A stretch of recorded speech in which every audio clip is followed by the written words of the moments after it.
दूसरा पारमार्थिक धर्म।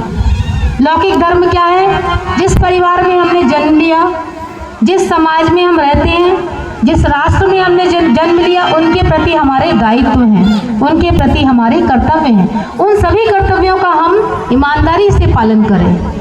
लेकिन उसके साथ साथ हमारा एक लक्ष्य और है, हमारा एक परम धर्म भी है, उसका भी हमको स्मरण रखना चाहिए। धर्म 4 प्रकार का होता है। एक सामान्य धर्म, एक विशेष धर्म, एक विशेषतर धर्म और एक विशेषतम धर्म।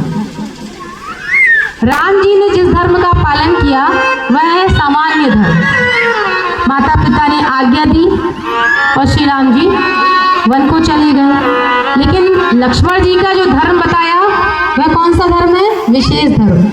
लक्ष्मण जी को आज्ञा नहीं थी वनवास जाने की, लेकिन और राम जी ने कहा भी कि लक्ष्मण तुम यहीं रहो अयोध्या में, यहाँ की प्रजा की रक्षा देखरेख तुम करना। लेकिन लक्ष्मण जी कहते हैं कि प्रभु जहाँ आप नहीं वहाँ मैं नहीं रह सकता। तो एक बात ध्यान रखना, अगर भगवान भी बोले कि मुझे छोड़ दो, तब भी भगवान के चरण पकड़ लेना और कहना कि हम आपको नहीं छोड़ेंगे।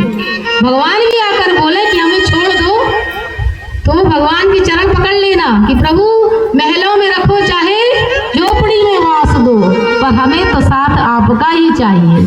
तो लक्ष्मण जी का धर्म विशेष धर्म बताया कि भगवान के साथ, वह भी भैया के साथ गए वनवास। तीसरा धर्म है भरत जी का।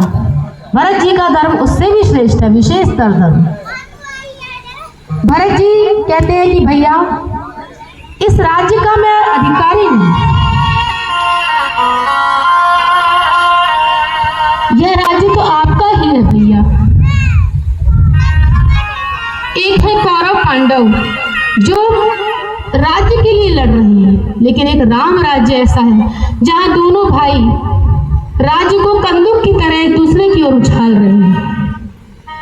राम जी कहते हैं कि भरत ये राज्य तेरा है। भरत जी कहते हैं नहीं भैया, इस पे तो आपका ही अधिकार है, राजा तो आप ही बनोगे।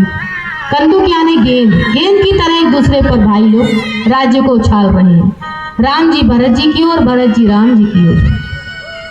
और महाराज आज की स्थिति तो ऐसी है कि एक ईंटों के लिए भाई लोग लड़ लेते हैं, ईंट बराबर जगह के लिए लड़ाई हो जाती है। लेकिन राम जी कैसे हैं? कह रहे भैया इस पर तेरा अधिकार है। भरत जी कहते हैं नहीं भैया, इस पर आपका अधिकार है। भरत जी